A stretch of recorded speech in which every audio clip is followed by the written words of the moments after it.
On this episode of Esto es PGA Tour Latinoamérica, the tour is in Lima, Peru, where Venezuela's Rafael Guerrero-Lauri picks up a few tips in Peruvian cuisine. Saca todo lo blanco, despacio. And then we kick off competition at the Lexus Peru Open presentado por Diners Club. In Uruguay, we sit down with local player Juan Álvarez, who is taking in his first full professional season on PGA Tour Latinoamérica.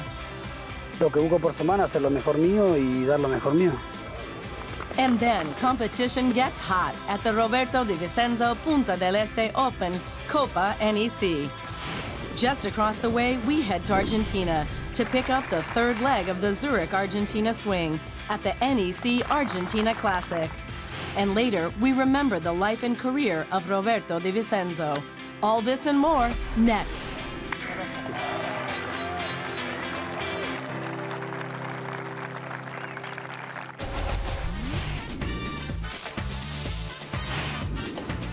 Esto es PGA Tour Latinoamérica.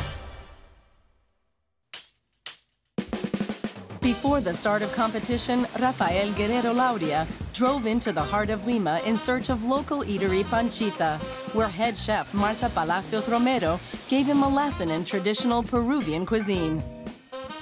El proceso para un buen anticucho, como toda cocina, es elegir un buen ingrediente. Orégano molido, sal y eso es miel. Vinagre. Vinagre y miel. Vinagre. Eso vamos a hacerlo después. Primero se echa todos los productos secos para poder mezclar. Anticucho se puede hacer de muchas cosas, de muchos insumos, de ave, pez. De lo que he presentado hoy día es el anticucho de corazón, que es el más tradicional. Saca todo lo blanco, despacio. ¿Y cómo sé yo cuándo me pasé? No nos va a pasar. No te va a pasar. Entonces, ya el corazón, Rafa, tiene que quedar así de limpio. Lo ideal es que el anticucho siempre repose. Y ahora pinchamos. Tenemos una gran biodiversidad en nuestro país y tenemos mucha influencia del extranjero, ¿no? Tenemos influencias china, japonesa, árabe, africanas. Entonces, nuestra cocina está llena de muchas técnicas, muchos sabores que han ido con el paso del tiempo mejorando. Tratamos que la comida sea hecha con amor, con cariño. Es una comida generosa. Tratamos de que sea como tu casa. Bueno, Marta, gracias por enseñarme a cocinar el anticucho. Nos espera el pisco allá y vamos a comer entonces. Que ya gracias a ti, Rafa. Hambre. Gracias. Vamos. Vamos. Mangiare. Lima may well be the gastronomical capital of the Americas, thanks to delicious dishes like anticuchos. But Peru's capital is also Latin America's third largest metropolis. Nestled along the Pacific Ocean, this melting pot of cultures features some of the region's finest museums, architecture, and, of course, food. And it's also home to PGA Tour Latinoamérica's Lexus Peru Open, presentado por Diners Club at Los Incas Golf Club. Es el torneo más grande que hay en el país y Lexus, la verdad que hace un trabajo excepcional con auspiciar, apoyar el golf peruano. La verdad que la marca se ha posicionado muy bien en el mercado y bueno, el golf en el Perú va creciendo, ¿no? Legado que ha dejado en el golf peruano y sudamericano, la verdad que ha dejado su huella, ¿no? Always one of the premier events on PGA Tour Latinoamérica, this year's tournament included a unique twist. It was shortened to 54 holes to accommodate the census scheduled to take place on Sunday of tournament week, on what would normally be the fourth and final round. It's a little more of a sprint. Also, you don't want to get out of your game plan at the same time. I won't try to change things too much, but play a little more aggressive knowing that you don't have quite as many holes.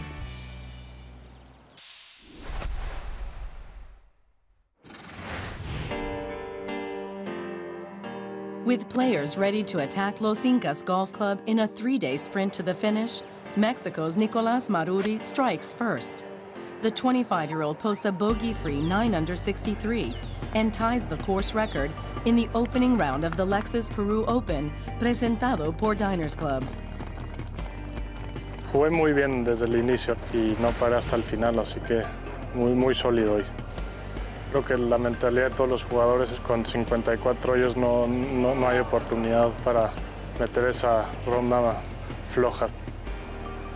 Maruri finishes 2 strokes ahead of Uruguay's Juan Álvarez, who closes with a 7 under 65, and 3 in front of a trio of Americans, Hank Lebioda, Michael Weaver, and Charlie Saxon. Maruri starts out strong in round 2. He climbs to 13 under with a sizable lead, but bogeys on 3 of his last 4 holes open the door for Charlie Saxon and Nick Palladino. Palladino vaults from 9th into a tie for first, posting a bogey-free 7 under 65 on day 2, which includes 4 birdies in his last 7 holes.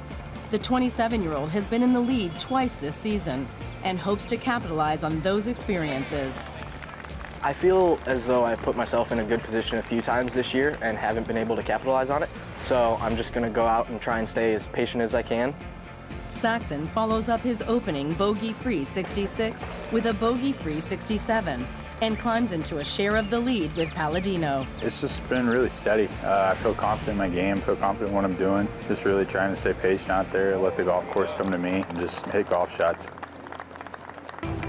The final round of the Lexus Peru Open features a duel between Palladino and Saxon. The 2 Americans battle throughout the day on Los Incas Golf Club, but Saxon pulls ahead in the final 4 holes. He goes on a run, birdieing 4 holes down the stretch, while bogeys on 15 and 17 drop Palladino out of the lead for good. Nick played some really good golf today. He was right there all day long and really forced me to have to play my best. Saxon finishes with a bogey-free 67, closing out the tournament with a clean scorecard and a 4-stroke victory. That was crazy. I've never done that before. Great run. I'm glad I got hot like that. And yeah, obviously it was a big key to my victory this week. Anytime you win a golf tournament, it's exciting. That's what we played for. With the win, the 24-year-old from Tulsa, Oklahoma, jumps to 11th in the order of merit, within striking distance of the coveted top 10. That's the end goal. That's why I came back down here after losing my card on web.com. I enjoy this tour. They run great events. I knew that it could be a springboard for me to get back to the web.com tour. So hopefully by the end of the year, that's what I'll be. With just 4 events left to play, Jose de Jesus Rodriguez still holds a commanding lead in the order of merit. Jared Wolf moves up 1 position into 2nd, while Nelson Ledesma, Jose Toledo, and Hank Lebioda round out the top 5. After the break, we follow the action to Uruguay for the Roberto de Vicenzo Punta del Este Open Copa NEC, where Uruguay's own Juan Álvarez is living the dream on PGA Tour Latinoamérica. All that and more when Esto es PGA Tour Latinoamérica returns. Esto es PGA Tour Latinoamérica.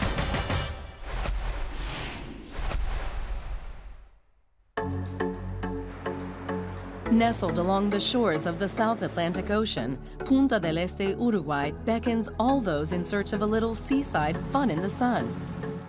And once a year, this summer paradise comes alive with the sound of competition when Club del Lago Golf welcomes the best from PGA Tour Latinoamérica to the Roberto de Vicenzo Punta del Este Open Copa NEC. And Brian Ritchie comes out firing. The American builds a 6-stroke advantage heading into the weekend after opening rounds of 64 and 63, and never looks back. Ritchie starts off a little shaky on moving day with bogeys in 2 of his first 6 holes in windy conditions. But he regains his form on the back 9, carding 4 birdies down the stretch to maintain his 4-stroke lead heading into the final round. You have to keep doing what you're doing, stick to each shot, each hole, and try not to pay attention to that. You're not winning until it's over, so try to play with that mentality. Making a run of his own, Mexico's Gerardo Ruiz cards 5 consecutive birdies to finish with a 5 under par 65. climbing to within 4 of the leader. Empezó un poco lenta, la verdad, salvando pares al principio y mañana yo tengo que salir a jugar mi juego como lo he hecho esta semana y si se dan las cosas me va a tocar estar arriba, pero si no se dan las cosas lo ha hecho muy bien. A pair of Argentinians, Tommy Cocha and Maxi Godoy, are tied for 3rd, but it will be an uphill climb on Championship Sunday for those looking to beat out Richie for the trophy. But Richie never lets up. He's steady on the final day, posting 4 birdies to 3 bogeys. I was a little bit nervous on the front 9 today. You know, the wind was blowing pretty good. It's just tough to make birdies on that front, so you kind of have to survive and get to that backside where you know you can make some birdies. But a 1 under 69 is all that's needed to secure the wire-to-wire victory. To get a lead early and never lose it, it's hard to do that, and I'm really happy and proud of how I played. The 31-year-old finishes 4 strokes ahead of Tommy Cocha, who birdies 3 of his final 6 holes to edge out Gerardo Ruiz for solo 2nd place. The win is Richie's first in 22 career starts on PGA Tour Latinoamérica and his 7th top 10 of the season, and it vaults him into 2nd on the order of merit. Richie is within striking distance of order of merit leader José de Jesus Rodríguez. The Mexican has maintained a sizable lead over the last 6 events after picking up his 2nd title of the season in Paraguay. Juan Álvarez is making his first run as a professional on PGA Tour Latinoamérica this season. After a slow start, Álvarez is finding his footing with a top 5 at the Lexus Peru Open presentado por Diners Club and a T44 finish at the Roberto de Vicenzo Punta del Este Open Copa NEC. No es lo que esperaba en la primera mitad, o sea, esperaba un poco más, pero bueno, sé que es difícil arrancar como profesional el primer año. Y bueno, la semana pasada la verdad que jugué bien y nada, espero terminar de la mejor manera los últimos torneos que me quedan. In 2015, Álvarez showed glimpses of his talent, earning top 10s in each of his 2 starts. A tie for 7th in his home country at the Roberto de Vicenzo Punta del Este Open Copa NEC and a solo 2nd place at the Visa Open de Argentina, which earned him top amateur honors. Those early high finishes opened the door for success. Bueno, siempre trato de hacer lo mejor posible en mi juego, es porque no vas a hacer otra cosa, siempre estás metido en el juego. Bueno, lo que busco por semana, hacer lo mejor mío y dar lo mejor mío. And although the road is long, Juan Álvarez has his eye on the prize. Yo lo veo llegar a lo más alto posible, pero tampoco me quiero apurar a llegar ahí de etapa por etapa. Ahora estoy jugando acá y pensando solo en el Tour Este y bueno, después veremos si llegamos al web y eso y se va viendo año tras año. After the break, we remember one of the greatest legends in Latin golf, Roberto de Vicenzo. And then kick off the 3rd leg of the Zurich Argentina Swing at the NEC Argentina Classic, when Esto es PGA Tour Latinoamérica returns. Esto es PGA Tour Latinoamérica. PGA Tour Latinoamérica is the premier platform for showcasing the highest level of competitive golf in the region. And this season, the tour added another level to the competition, the Bupa Challenge. The inaugural Bupa Challenge featured events in Guatemala, Ecuador, the Dominican Republic, and Brazil, with players battling for the chance to take home a $10,000 cash prize bonus. The winner of the Bupa Challenge was crowned at the 64th Aberto do Brasil. And the United States' T.K. Kelly finished strong to secure the trophy. It's pretty cool what Bupa did creating this challenge, and I know all the players appreciate it. It really got guys thinking, and it got guys wanting to make sure they came and played in every event. It's always nice to have a little extra motivation on the line. Having had the opportunity across this whole year to interact with so many players, you can see the materialization of our purpose. So it's important to us to see that there is so much connection between the values of PGA Latin America and the values of Bupa. The first edition of Bupa Challenge is perfect. The Bupa Challenge joins the Zurich Argentina Swing in testing players with a competition within a competition. And the race for the third edition of the Zurich Argentina Swing, the contest that awards the top-performing player in all 4 Argentine events with a $10,000 cash prize, resumes in Buenos Aires with the NEC Argentina Classic.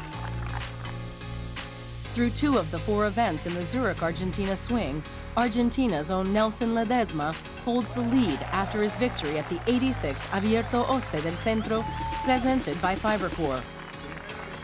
La verdad que contento, ¿no? Yo creo que para todos los jugadores es un incentivo muy bueno, así que nada, muy contento de estar ahí al mando del Zurich Argentina Swing, así que contento. With the victory, the 27-year-old vaulted ahead of the United States' Brandon Matthews, who won the first Argentine event in the series, the Molino Cañuelas Championship. But with 2 more events left to play, the competition is wide open. In addition to the cash bonus for the champion, Zurich Argentina will donate 600 Argentine pesos for every birdie and eagle made on the 18th hole during each of the 4 events. Last year, they raised 130,000 pesos for Fundación Integrar, a scholarship program which supports college students. Para nosotros no existe hacer un evento de esta naturaleza si no pensamos que tenemos que devolver a la sociedad algo. Tenemos la suerte de ser una compañía establecida en Argentina, nos va bien, me parece que tenemos una deuda con la sociedad argentina e intentamos de alguna manera colaborar en eso. Siempre fue para nosotros importante la educación como concepto de largo plazo, creemos que es lo que hace la diferencia en un país. Apoyamos la posibilidad con la Fundación Integrar de chicos que tienen dificultades para poder ir a la universidad, para poder hacer su carrera, y con esta solución creo que estamos ayudando a que eso suceda. El año pasado fue tan buena la repercusión y el efecto que generó lo que hicimos con ellos que decidimos repetirlo este año también. There are very few legends in this world, very few people who can inspire the generations that follow to reach for the stars. This summer, the world of golf lost one of those legends, a true pioneer, Argentinian golf icon Roberto de Vicenzo. De Vicenzo started his golf career as a caddy and went on to win his first Argentine tournament in 1942 at the age of 19. He would win more than 230 tournaments worldwide, most famously his 1967 victory at the Open Championship. Todas esas cosas te llenan de satisfacción. Sabes que has hecho las cosas correctas, porque si no, no te dan ningún tipo de honor. Sos incorrecto, si son aprovechador, si sos ventajero. He even went on to represent Argentina 17 times in the World Cup of Golf, leading them to victory in 1953. In 1970, he received the Bob Jones Award, the highest honor given by the USGA in recognition of distinguished sportsmanship in golf. He was inducted into the World Golf Hall of Fame in 1989. In a place where football reigns supreme, De Vicenzo's success sparked an interest in golf among Latin Americans, and that spark still burns today. And in 2006, the Museum of Golf in Argentina was founded and named in his honor. Indudablemente que es un honor y una satisfacción para mí que esto haya empezado muy pequeñito y que haya ido creciendo como fue creciendo. Roberto de Vicenzo's legacy will live on, not only in trophies and photos, but in the hearts of generations of golfers to come. Esto es PGA TOUR Latinoamérica. Buenos Aires, a bustling metropolis that's enticed immigrants from all over the world to call it home, making it one of Latin America's most culturally diverse cities. It's also host to the NEC Argentina Classic, the third event in the Zurich Argentina Swing. With that added incentive at stake, players waste no time in making a move to secure a spot for the weekend, including Argentine native and PGA TOUR Latinoamérica alum Julián Etulain. Coming off a full season on the PGA Tour, he closes out round one in a tie for fourth and claims a share of the top spot by the end of day two. No solo que vengo estas semanas a Argentina a practicar y a mantenerme en ritmo, sino que tengo la materia pendiente de que nunca he ganado en mi país y la verdad que es algo que me gustaría mucho. On moving day, anything can happen, but the Argentine is steady. Etulain maintains his grip on first place with a two-stroke advantage over Sebastián Saavedra and Colin Featherstone. La cancha cambió bastante de los primeros 2 días a hoy. Hoy juego mucho más dura. Por varios momentos mi caddy la verdad que me ayudó mucho. Y bueno, ahí nada, la verdad que estuvo muy atento mi caddy en ayudarme y me hizo ahorrar varios golpes. New contenders emerge with the final round of competition. But Sebastián Saavedra falls out of contention early and settles for a tie for 4th. Colin Featherstone battles throughout the day, but a lone bogey on the back 9 derails his chance for the title. He finishes in a tie for 2nd alongside Jared Wolf, who vaults up the leaderboard thanks to a 7-under 65. But no one can chase down Julián Etulain. The 29-year-old posts a 3-under 69, and that's good enough for a one-stroke victory and his 4th PGA Tour Latinoamérica title.